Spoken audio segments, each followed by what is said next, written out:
Om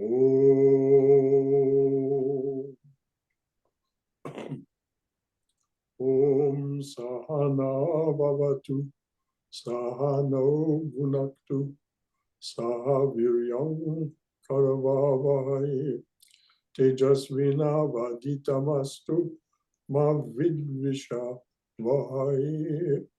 Om Shanti Shanti Shanti. Om. May the divine being look upon us loving as a mother and father. May the divine being support and nourish us as a mother and father. May we have the strength and skill to study together the art of spirituality. May no misunderstandings arise amongst us. Om, peace, peace, peace be unto thee, unto us, and to all beloved beings everywhere. Well, good morning, everyone. Welcome to our Sunday morning 11 a.m. talk. This subject this morning is Mysterium Tremendum, the tremendous mystery. The mystery of what? Well, Cindy will read us a little something that will give an indication of where we're headed. Why should there be a universe at all? Why should this universe have given birth to all names and forms? Why do we exist? Why do there seem to be a personal God and its many incarnations, as well as an impersonal God? What is our relationship to these divinities? These are the questions that will be addressed this morning in discussion with you to see what answers we can develop that seem satisfactory to such profound questions. Thank you. And Cindy, if you could stick around to read the roll of those questions as we go along, if you're able to, that would be great. The roll, I'm sorry. There's a series of questions. And so, the first one is, why should there be Okay. at all? Okay, sorry. So, indeed, why should there be a universe at all? For many years, those of us who are interested in such things know that there was something called the Big Bang hypothesis, that from nothing had arisen this intensely hot plasma, out of which everything had condensed. Well, there were many people, including our dear old friend John Dobson, who didn't believe in this idea, said the mathematics were fudged, and that it was bogus. Well, it turns out now that the findings of the James Webb Telescope, the newest and most powerful telescope developed by human beings, confirms this. There are structures in the early universe within the first 300, 500 million years that could not possibly be there under the Big Bang theory. There are stars of a size that apparently a whole group of them were born in a starburst, these huge stars, far beyond the limits of anything that their standard model declared as possible. And these stars all appeared together at one time, aged together, and then all exploded within a relatively narrow range of time, and so created many of the elements that we now think of as the stardust of which everything is made. So there's no saying why this universe exists, or why indeed it gave birth through this manufacture of stardust and all of its products to all of these names and forms. And what do we mean by names and forms? If we know the name for table, we don't have to learn a new name when we see a different kind of table. We simply recognize that as a different kind of table. So the name and form for table become familiar to us. So this is what happens. It's a natural consequence of there being an intelligence to look at these things, to develop discrimination, bhumi, and the ability to tell one thing from another, and an I consciousness. It is I who am telling one thing from another. And then all of the rest of the 24 cosmic principles of Sankhya follow after that to create the human being and all of its attributes. So why a universe? Why all these names and forms? Which is the next one, Cindy? Let me pull it back in front of me. Why should there be a universe at all is the first one. The one, why should this universe have given birth to all names and forms?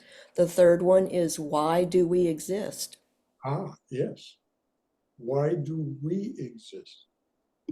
This is the explanation that I said devolves from the 24 cosmic principles.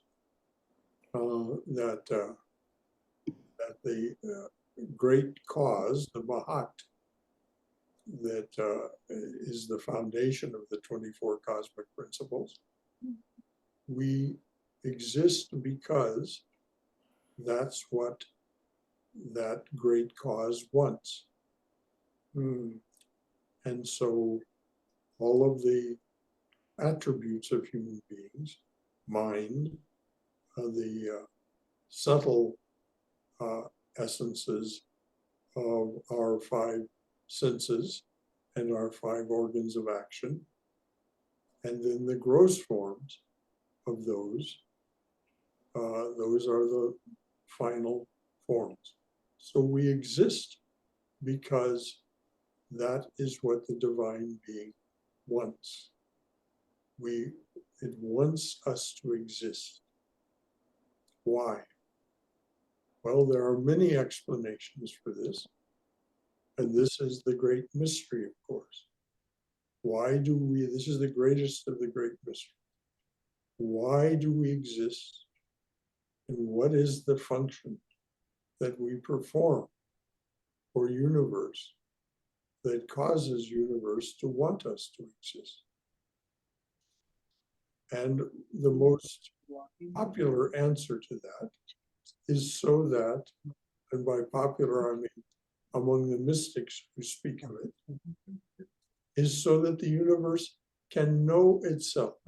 The universe is, by its very nature, infinite, eternal, changeless. But in practice, it is also finite, changing, and time-bound. And so this is a fascination, apparently, for the divine being to discover and recognize how this infinite, changeless, eternal being can also be this incarnate, embodied being. And that's us. So I'm going to pause here and see if there's anything that anyone would like to offer from their own wisdom or experience, or any question or comment that you'd like to ask regarding what's been said so far, or anything else that has to do with these subjects.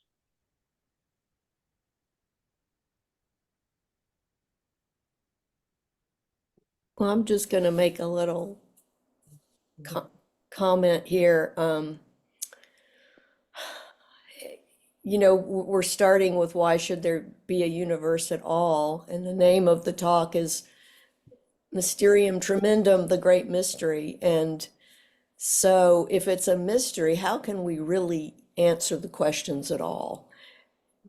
You know, then we go on to talk about names and forms.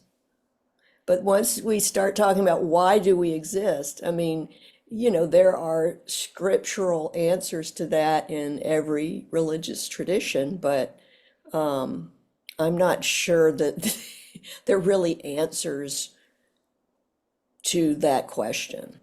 They're guidelines for living as an embodied being more than anything. And they're also entertainment for, and I don't mean entertainment like going to the movies, I mean entertainment like, you know, we can talk all day long about this stuff, and we've been doing it for ever.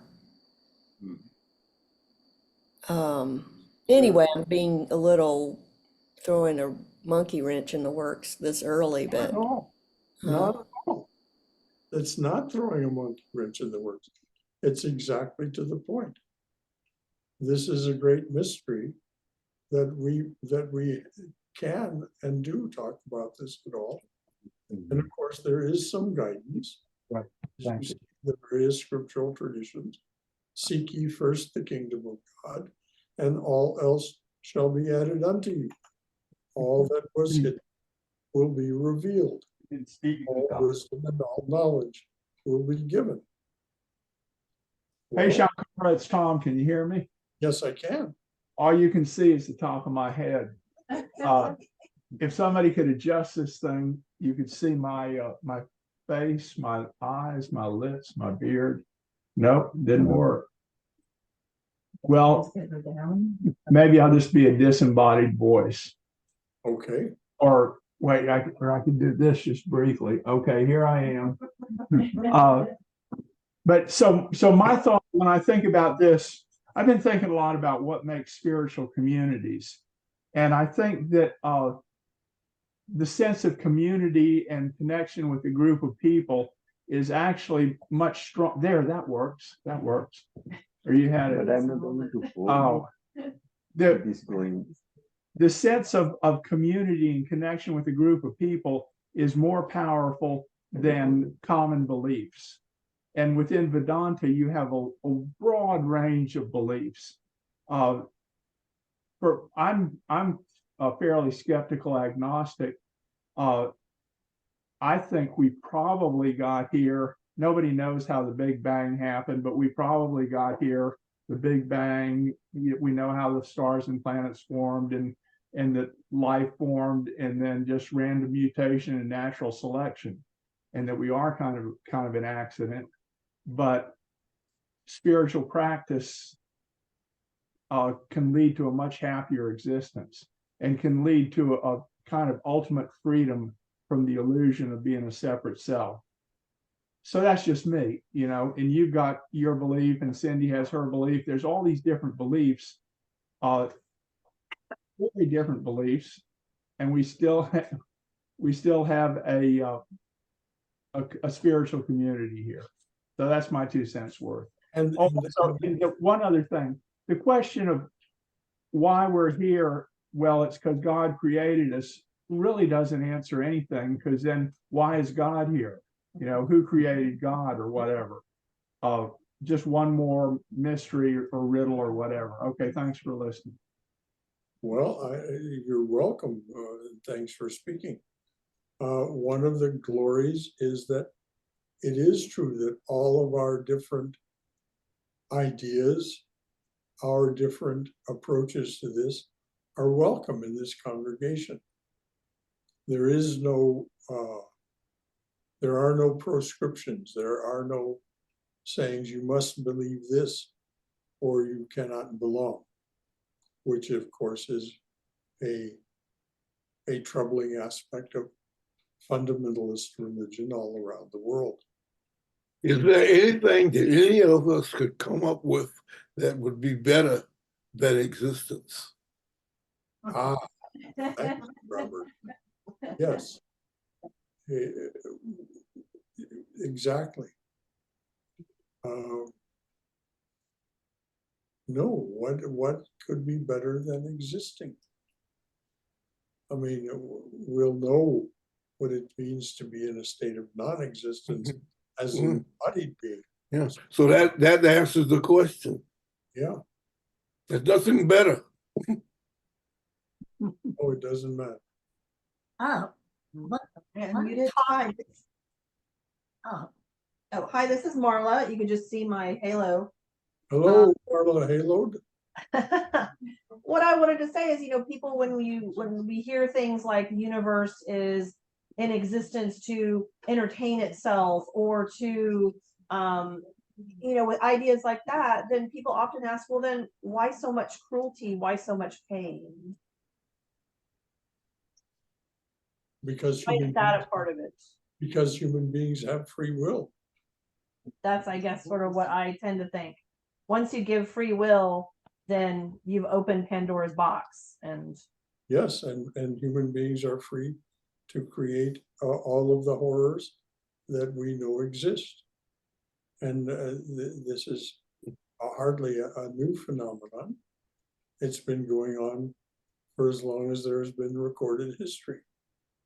Pain is a very important part of existence. To answer that lady's question. Yes.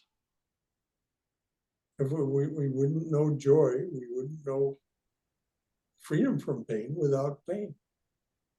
We have to know the darkness in order to know the light.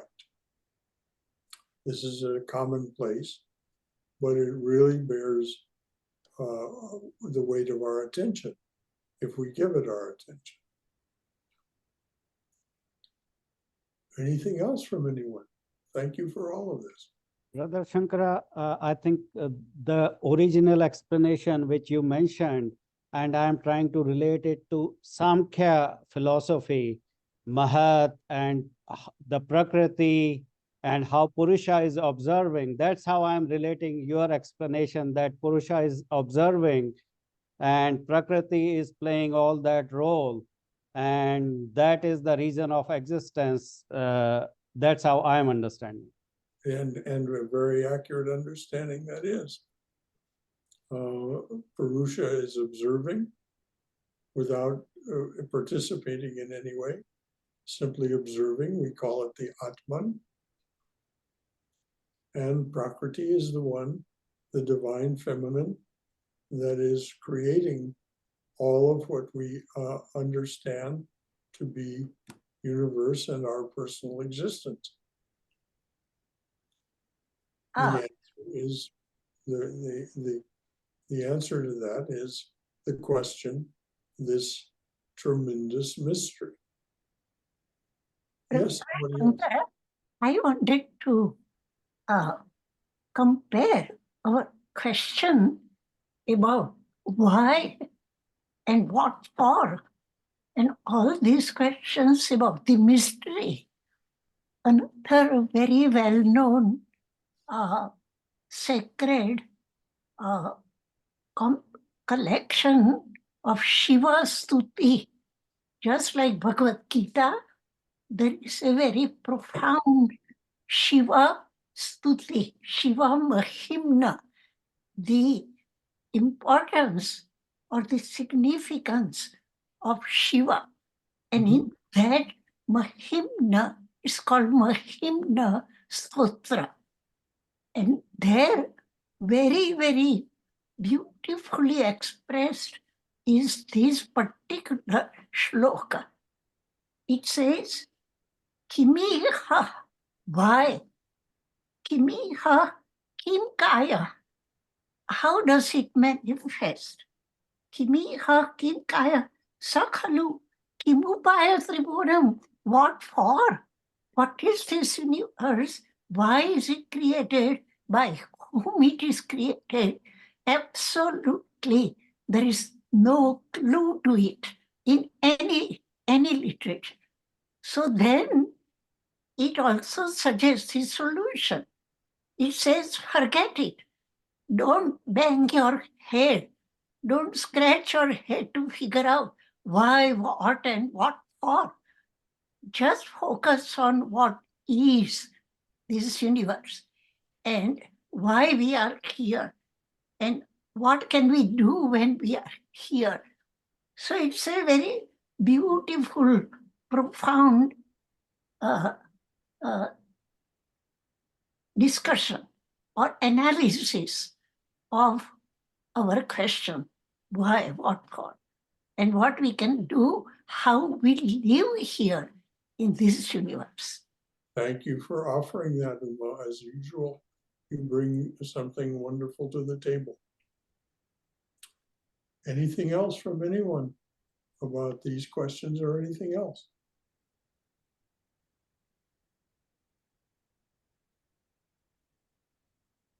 All right, what was the next question on this roll of questions, Cindy?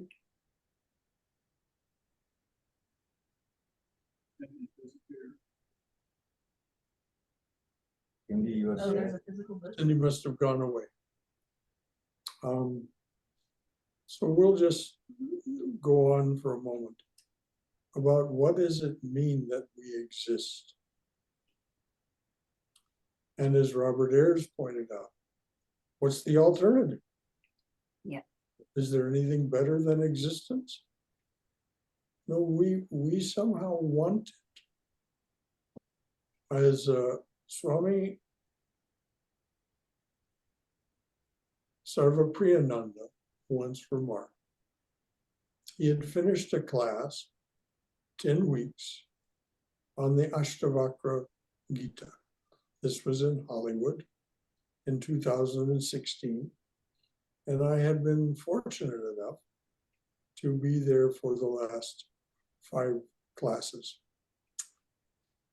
He finished and he summed up. And then he said, I want to see you one more time. So the next morning we all came at 10 o'clock. And he said, now we know all of these wonderful things that allow us dispassion and renunciation. But which of us has changed that much because of this knowledge? And no one raised his hand. And he said, neither have I. And he said, we have to admit it's because we like it. It's because we like it. We like existing. We like being embodied, and we like the life of the senses and of the mind. And wouldn't it be dreadful if we really didn't like it? I mean, it's one thing to renounce it, but it's another, quite another, really not to like it. So I think we can safely say that to one degree or another, we all like it. So what is your reaction to that? Do you like it? Anyone at all want to react? Well, I'd like to talk a little more on this idea of pain. Why is there so much pain? Well, pain is only the alternative to no pain. And if we did not have pain, we would have the pleasure from beginning to end, into eternity.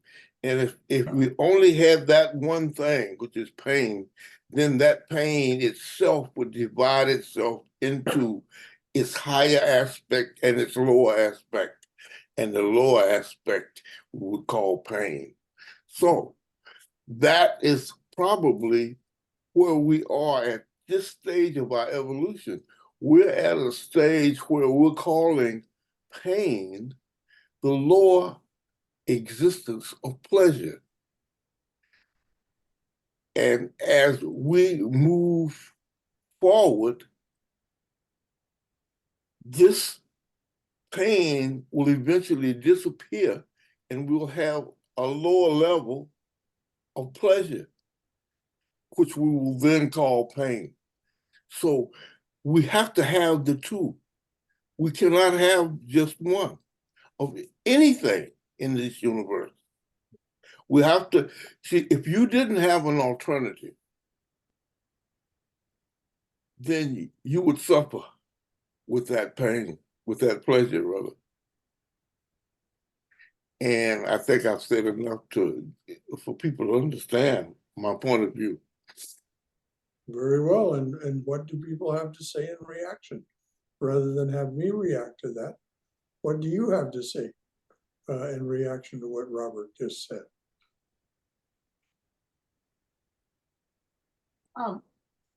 The way I understand what he's saying, without an alternative, you do not appreciate the other aspect. So in order to have a correct, a balanced view, we need to have two sides of the same thing, pain versus pleasure.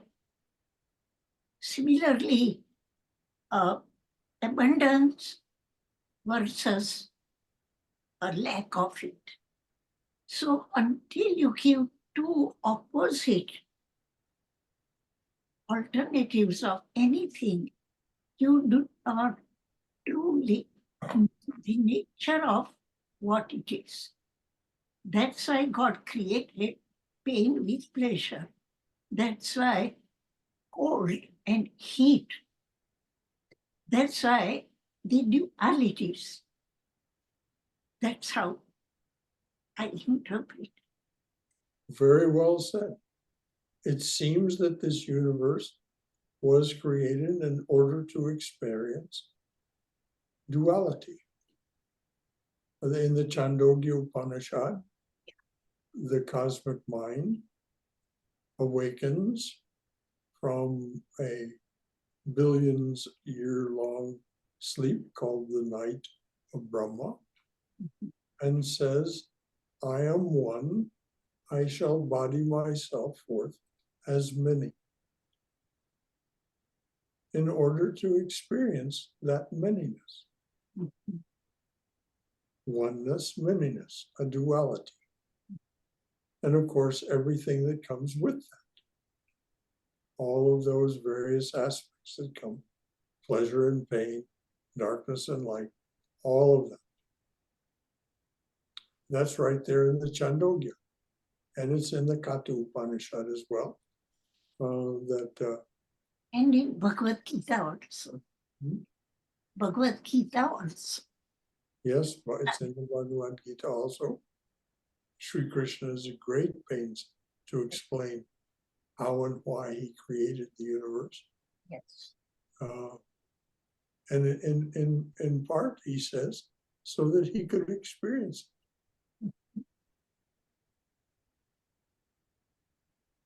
Anything else from anyone? I think the same thing is there in the Taoism too, right? That yin and yang, Yeah. the positive and negative, plus and minus, day and night. So and it's both inside us. Yes. Oh, it's there in Taoism. It's there in Christianity. It's there in Islam. You know, the plus and the minus, the dark and the light, the good and the evil. You know, there's more or less focus, depending on which spiritual tradition you're following, on the good and the evil. But if you read the Sermon on the Mount, Jesus' Sermon on the Mount, you'll find that there's not so much focus on the evil as there is the way to be transcendent, to transcend that which is within and without you. Jesus says, the truth is within you and without you, but you witness it not. The light shineth in darkness, but the darkness comprehendeth it not. So that seems to be one of the answers to the question, why do we exist? So that we can come to a profound comprehension of this, which is very satisfying, very fulfilling, joyous. Brother, Brother Yes. Gaurav here. Yes, Gordon. One of the things that I was going back to the James Webb Telescope and my fascination for astronomical things, and whenever I look at the night sky, I'm in awe. Basically, that's the first feeling that I generally get in a clear night sky, and it seems the universe is revealing itself rather than like on a sunny day like this, we don't get to see the finer details in our, with our own eyes. And the awe arises from the sense of the infiniteness of the universe. I mean, and it in some aspects, I feel it's a reflection of us. We are just infinite beings. We don't realize that. It's just a mirror image of us. And Yes, we don't, if you were honest with ourselves, we will recognize we don't know the meaning of infinite. We know the meaning of finite. We Yeah. know the meaning of limitation, yes, but we really can't conceive with this finite mind of a state of being without limitation. And so again, this seems to point to why universe has created itself so that we can experience limitation. I mean, the night of Brahma is a time of perfect equilibrium of the three gunas. Everything is potential, and there is no limitation. So then, and just to add to it, like some of the most intense meditations practices are best done at night. Like if you're like during Shivratri, you're supposed to stay awake, basically. Yes. And pretty mothers' intense worships are at night. So I think there is something about it. You get to experience a lot more things. You're less distracted. I think you're actually, I don't know. well, the night is quiet. Yes, it is very quiet. Activities of the day are, at least ideally, they have gone to bed, so to speak. So it's quiet, and so you have less to disturb your mind, and meditation is more profound and satisfying. Well said. I just want to ask, this is Shankara, Brother Shankara. Yes. What I'm thinking, we are not able to reconcile, I am not able to reconcile when you are saying that God created this universe and all these things, but in Vedanta philosophy, you are saying it is all one, just consciousness. There is no body, there is no mind, there is no art, these are all virtual. What we are seeing, they are all virtual. It's not if Vedanta is saying that this is all not real, they are all virtual. only real is consciousness.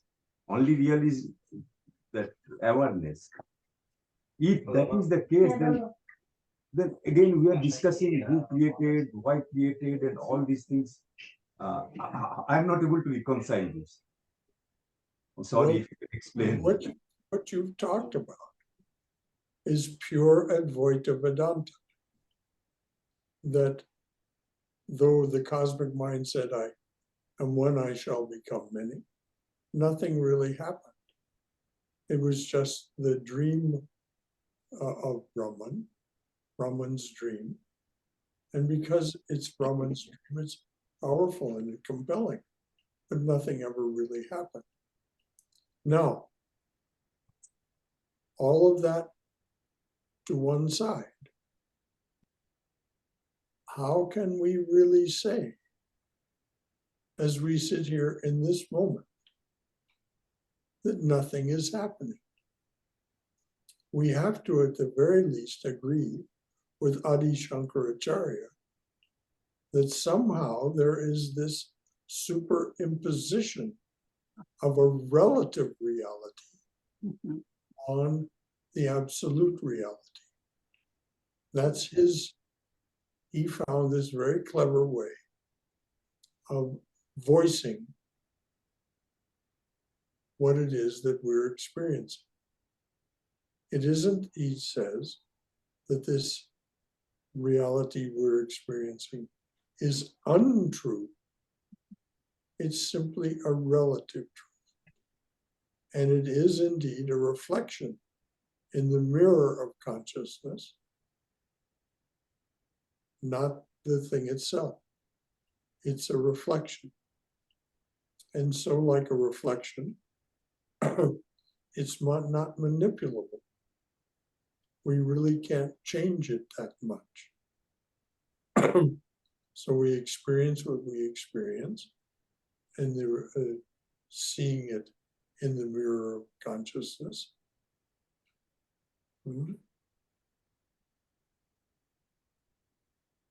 Hi, good morning, Brother Shankara. Nice to see you this morning.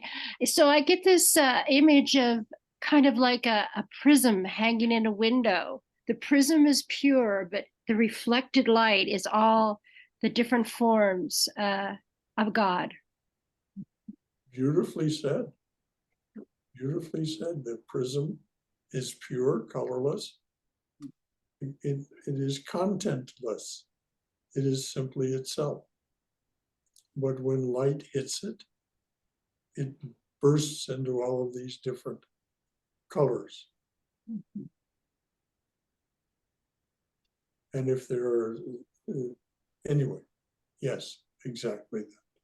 Well said. Basically, that's what Maya is, or Maya does. Brahman plus Maya is Yes. Saguna Atman. So it's when you're looking at, that prism that breaks it into the spectrum is Maya. I was going to say that. Yeah. That's, yes, well, Yeah. you're both very right. Yeah. That is Maya. Now, according to Vedanta, what is Maya?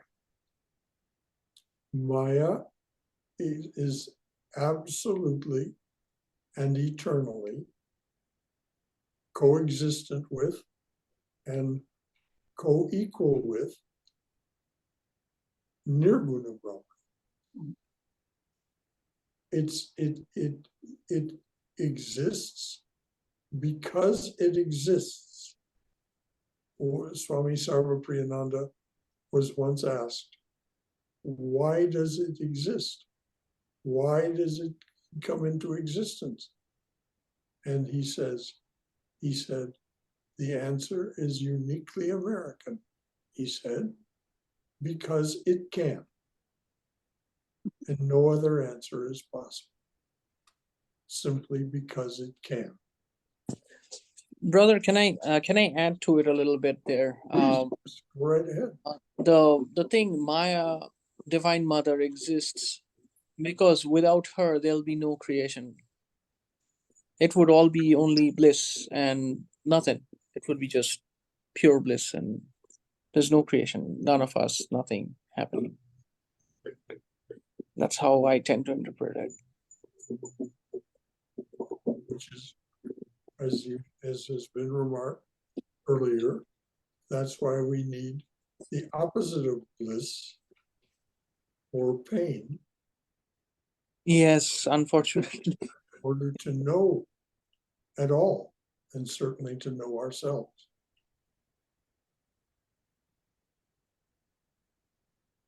So thank you for bringing that up. Anything else from anyone? We're talking a lot about these opposites and then their necessity and what they are. Are they real or are they not real? I think probably what Shankar was talking about a few minutes ago, the Advaita Vedanta, I think that very well could be the ultimate reality. But, and I'm not saying this to you, Shankar, I'm just saying this for me. So what? Because we don't live there. And you know, I think the opposites, the pain and the pleasure thing, yeah, they exist. But what we're not talking about is what's in between. You know, those are the ends of the spectrum. And because we have at least limited free will, we can, you know, we don't control anything, but we do affect it. And we affect it individually and we affect it in groups. And what's wrong with the world right now is things are, or at least it seems this way to me, things are just so out of balance. I mean, we're always going to have a certain amount of, you know, the different opposites, you know, the pain and the pleasure, the pain and the joy. But we do have a choice in which way are we going to go on that continuum? What are our thoughts and actions going to promote, or at least intend to promote? Because that makes a difference, I think. And as far as, you know, do I like, you asked the question, Brother Shankara, do you all like it? Do you like it? I like it. And sometimes I forget how much I like it. And I'm still kind of buzzing a little bit off of an experience from last night where I was in a church that I'm used to being in, celebrating 40 years of a ongoing monthly coffee house that raises money for local charities. And I've been involved in it for almost most of that 40 years, but it was just, there was so much joy in the space among, you know, people who were, you know, audience members and church people who had been coming for all those years, some of whom I haven't seen in like 15 years or so. And just really, I mean, I saw people that I know well over the course of the night. Just, you could just see the buoyancy. And it wasn't about pleasure, like eating a box of ice cream or something. It was joy. And and a friend of mine, it was in the sanctuary of the church. And during one of the music sets that I wasn't in, a friend of mine who's very Catholic leaned over to me and whispered, "I think it makes God really happy when we do music like this." And I think she's right. I'd like to suggest that the in-between that you were talking about is the journey. It is the route to pleasure or pain. And it is unbalanced. And unbalance is a very important part because there's movement in unbalance. In balance, there's peace and what is the word?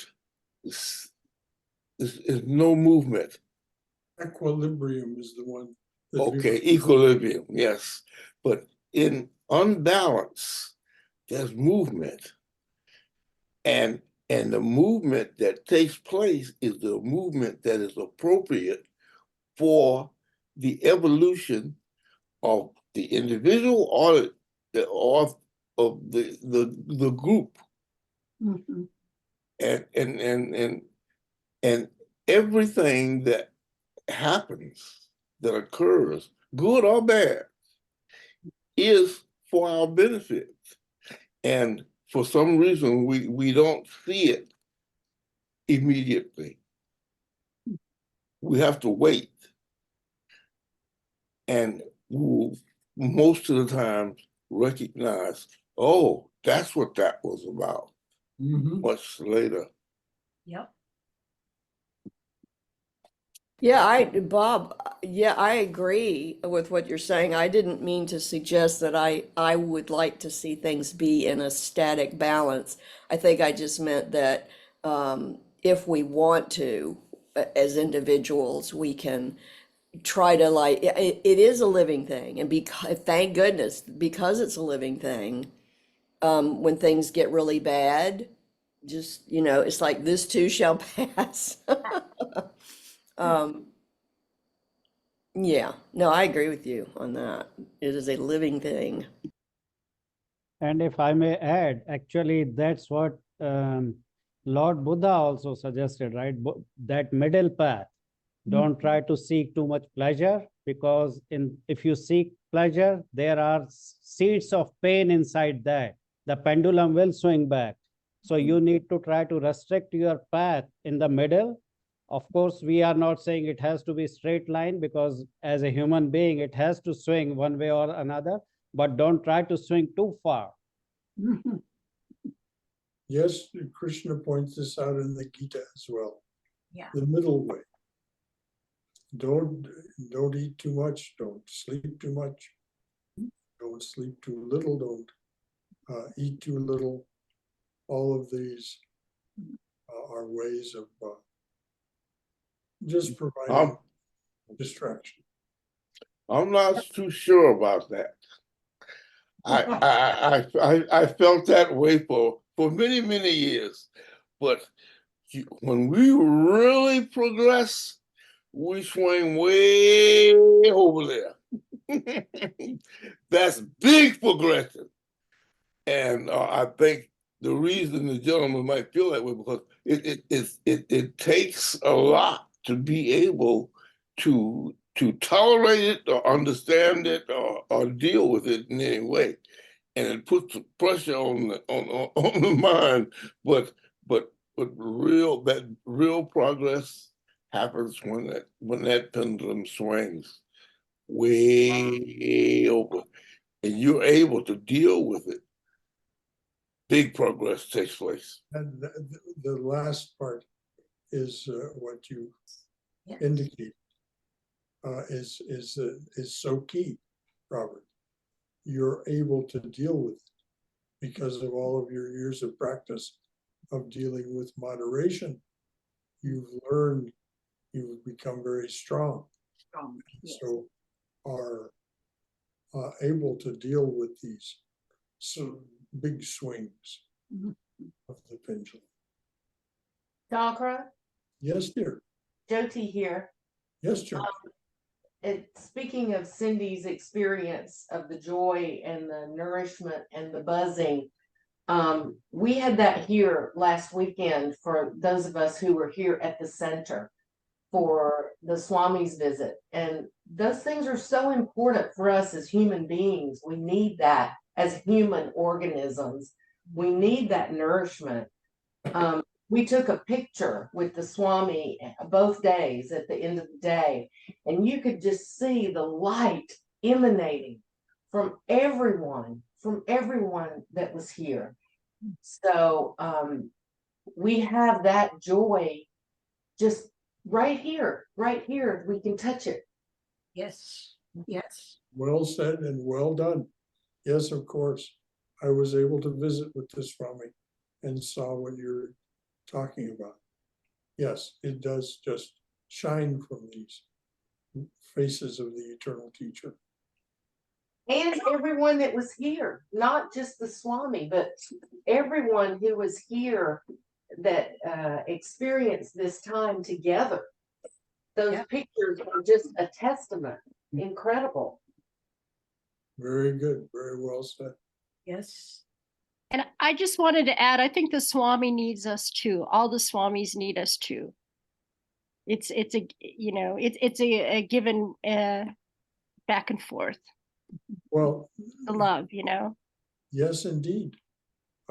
Their lives, the way they lead them, are the reason for their existence. And they give of themselves. And it is out of sheer joy that they do it. But you're right, they need us. Otherwise, what would they do? If you talk to any of them about, do you need the devotees, the congregation? Oh yes, oh yes.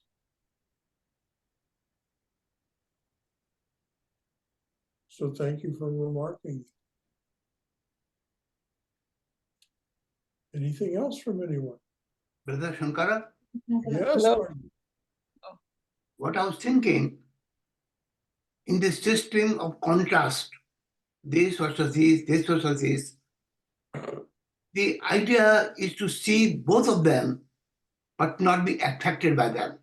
So even to be affected by joy is going to be counterbalanced. And therefore, we have been sent here just to see, observe, without taking any sides.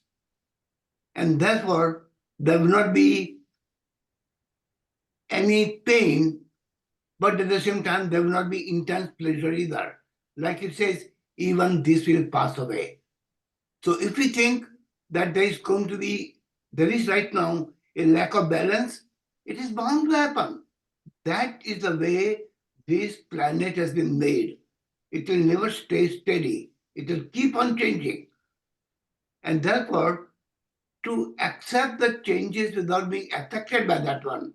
And that's exactly where our mind misleads. For example, do we like life? Yes, all of us like life.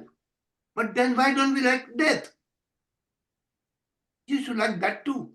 When that happens, then you see the ultimate meaning of the creation of this earth, creation of life, everything that says, okay, this is a changing scenario. Things come, things go, things come, things go, pain, perverted. But Swami Atmavatananda, one time, he gave the story of a very pious man who died, and then he was welcomed in a wonderful place. And they say, in this place, whatever you want to eat, there is no problem. You eat. Whatever you want to wear, you can wear what you want to. Eternally, everything will be supplied to you.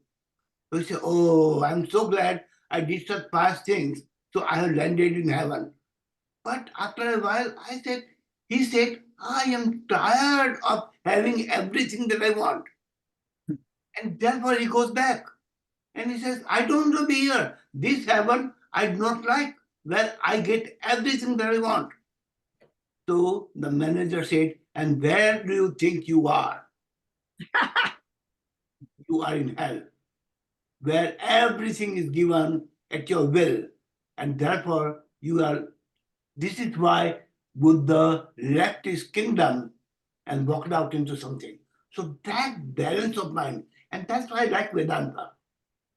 The balance which Vedanta induces is a very poised balance.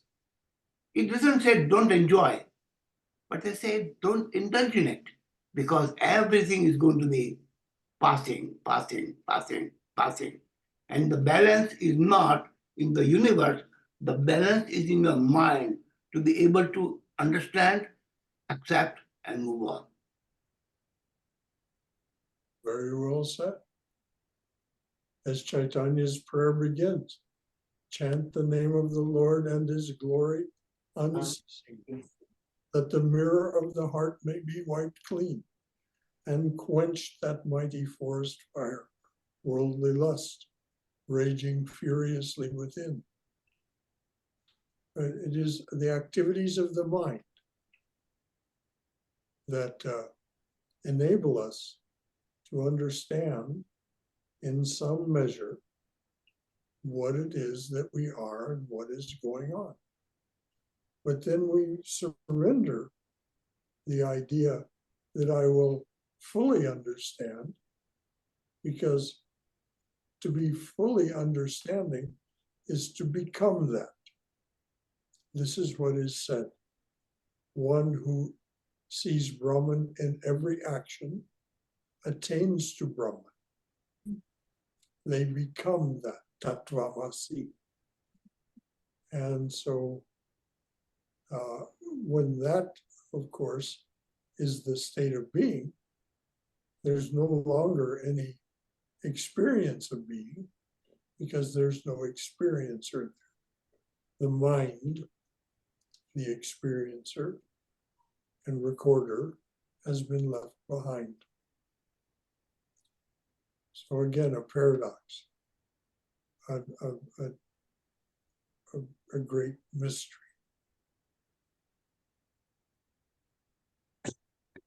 When I heard this prayer, Brother Shankar, when I heard this prayer, I thought only human beings can do it. Lord, give me a lot of patience, but right away. Only, and that is our frailty. Give me a lot of patience, but right away. I love it. How sweetly said. Yes. We have to admit we do it because we like it. You know what I'm thinking, Brother Shankar? Tell me, dear. If we cannot fathom the mystery, why not to enjoy?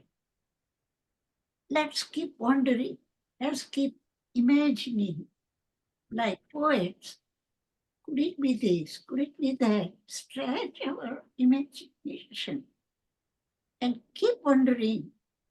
And so the mystery of the universe, what is the sun? Where does it stay? How does it, why does it rise in this corner and then seems to disappear, but it is never gone? So everything in nature, in our life, the pluses and the minuses, the pain and the joy, and all these are passing. Then why not to accept and enjoy instead of why it happened? What did I do to make it happen? And scratch our brains to know why. There is no end to that. So just deal with it as it is and pass through both, because if there is only one, I bet my bottom dollar will be bored by continuous pleasure or continuous pain. So I think God created, or whoever created the universe, it is with a great insight into human nature that we need both, not only for balance, but for our own joy to pass through both kind of experiences. Yes, dear, indeed. Which is why the man that Vivekananda called the great American sannyasin, Walt Whitman, wrote a poem called Song of Myself. And if you read that, you read this absolute out and out celebration of all of it. The pleasure, the pain, the in-between, but most importantly, the fellowship of other human beings. Yes.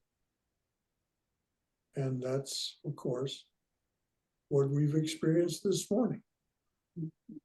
the fellowship of other human beings, the caring about one another that allows us to spend time together in this way, and the joyousness of it, the out and out joyousness. So this is what is celebrated from here. The fact that we are who we are, that we can gather together in this way and study the art of spirituality together and not have any misunderstandings arise amongst us. We don't quarrel. We support one another. We find joy and inspiration in what is said by the others. How tremendous is this? How spellbinding is this? Which is why I suppose we continue to do it. Because it is, as this poet said, spellbinding. Any last thoughts from anyone before we close? I'd like to say something real quick about the misunderstandings thing that is in that prayer that I've always thought. I don't know if I've ever commented on this, but I mean, it says, may no misunderstandings arise amongst us. So it's basically a sort of a prayer for that not happening, but it does happen. I think to say that there are no misunderstandings among us is not, it's too high of a bar to set for any group of humans. Misunderstandings do arise, but because we have this shared community,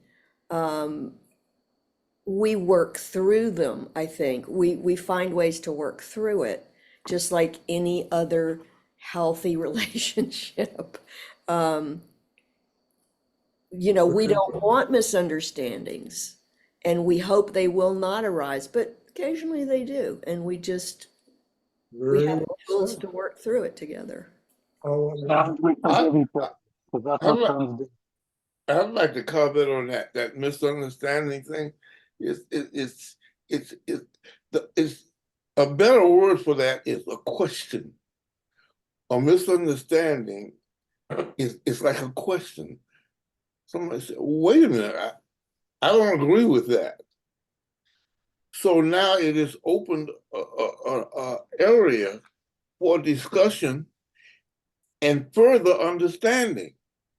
So it's a good thing coming from that aspect. Very well said. Paul has been standing there forever. That's okay. That's okay. Hari Om Shankaraji. Hari Om. Yes. It is a very interesting discussion. I just wanted to bring a couple of things. One is, the whole thing is, it's a God's play. This is Nitya and Leela. The Leela is the finite thing, whereas the Nitya is the forever the truth.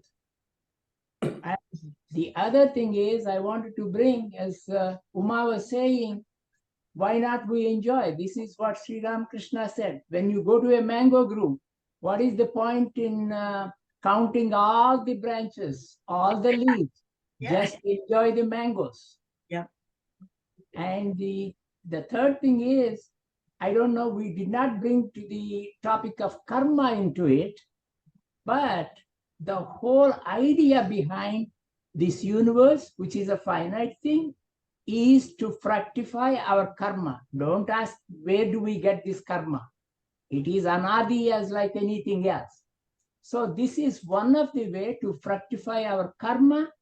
And because we have both, Bhagavad Gita says, Asuri Sampat and, Daivi Sampat. We have both of them in ourselves. And this is the other thing is, there is no opposites. That is why Vivekananda said, it's a lower truth and a higher truth. It is not an opposite thing. So we have to transcend from the lower truth to the higher truth. And the way to do it is enjoy the route. Yep. This is what, a couple of things that came to my mind. That's why I just wanted to bring it. Right. And just to be clear about what Kananda said, he said, we do not move from error to truth. In other words, we're not in a state of error. We do not move from error to truth. We move, if you will, from lower truth to higher truth, which is, of course, what Adi Shankaracharya is saying and what Patanjali says. We replace the superimposition with that which is superimposed on, and we are that much closer to the truth. Thank you, as always, Balakrishna. There's always so much richness in your thoughts. Namaste. This is Chimoye. Can you hear me? Yes, I can. Hi, hello, everybody. So this week I'm reading the How to See God with Eyes Open from Swami Chaitanya.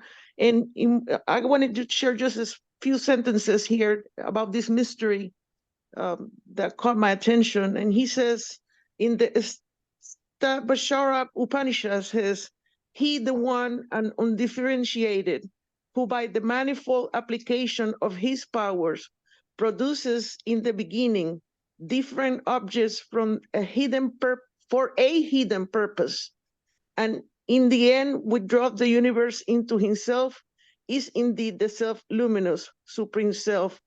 May he endow us with clear intellect. And then Swami Chitananda said, what is this power? Why did God create a variety and diversity?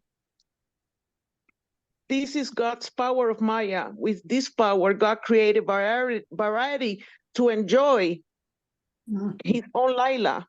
God remains hidden during creation and preservation, but at the time of dissolution, God absorbs the creation within himself. Again, at the draw of creation, God begins to create variety, as he did in the previous cycle. Human beings pray for a pure intellect to understand this divine mystery. And I'm just going to say my take on this, since I became into Vedanta, when I understand this, is like, I am this character, and in this book, there's many characters, all of us, right? And we are in this journey, good, bad, whatever, different beliefs, different things happen, and so on. And we all have our own stories, inside this Laila. And then you go through the journey, and then the goal of the journey at the end is to come to the realization that all along we were the authors of this story. And then we can break it down into the gunas and these and why, and all the karma and everything else, but that's all inside the book. I mean, it's God's Laila, and at the end, the goal for me is, to dissolve and to get to the realization that I was the author all along. Thank you. Well, thank you for sharing all that. That's a great book that you're reading. How to See God with eyes open. That book is recommended to anybody who wants to see more of what Swami Chaitananda has to say about what meditation is. Meditation eyes closed, meditation eyes open. And it was very nice what Chinmoy shared with us. Anything else from anyone? Yeah, now, Pranam, Brother Shankara, I'm Dolly. I have a question about that. That Balaji said that Vivekananda said that there is a lower, lower truth and higher truth. I didn't understand this higher truth and lower truth. Well, what he's saying is our ignorance is not a form of error. It is simply our ignorance it is a form of truth. It's not because we're ignorant doesn't mean we're wrong. It's simply that it is a lower and less fulfilling and less achievement-oriented way of being. What do I mean by achievement? Achievement is an opening out of our ability to grasp what we are and what we're part of. And as Swami Chaitanananda said, the idea is for us to understand that all along we were the author of all this because we are that Tattvamasi. So that's what's meant by lower truth and higher truth. Did that make sense? Yes. All right, dears. Shankara, Yes, dear. Jyoti here. Just wanted to make some announcements before you close. Next Saturday is Seva Saturday, so anyone that can come and help here, get the center ready for the visiting Swami Sumanasananda, who will be arriving on Monday and giving a talk in the chapel on Monday evening at 6:30, a week from tomorrow. The topic is Naren Will Teach. And then we'll have a potluck supper after that. And then the next day on Tuesday, he will lead the Tuesday class. So anybody that wants to come here, it will be in person and on Zoom. The Tuesday class, by the by, is at 7:30 in the evening and is on the Gospel of Sri Ramakrishna. That's the Tuesday evening class. And I'm very glad he wants to lead that class. It'll be fascinating to hear what he has to say. And for those who don't know, he is Swami Sarvadevananda's assistant. His name again, dear? Swami Sumanasananda. Sumanatananda. Sumanasananda. Nathananda. Sumanasana. AS, like asana. Sumanasananda. Sumanasana. That's it. Okay, thank you. Suman Sananda, Suman Sananda. So that's easier. Suman Sananda. All right, dears. Shall we close? All right. Because he's okay. Jai Shri Guru Maharaj Ji Ki Jai. Durga, Durga, Durga. May we be safe. May we be healthy. May we be cheerful. May we have peace of mind.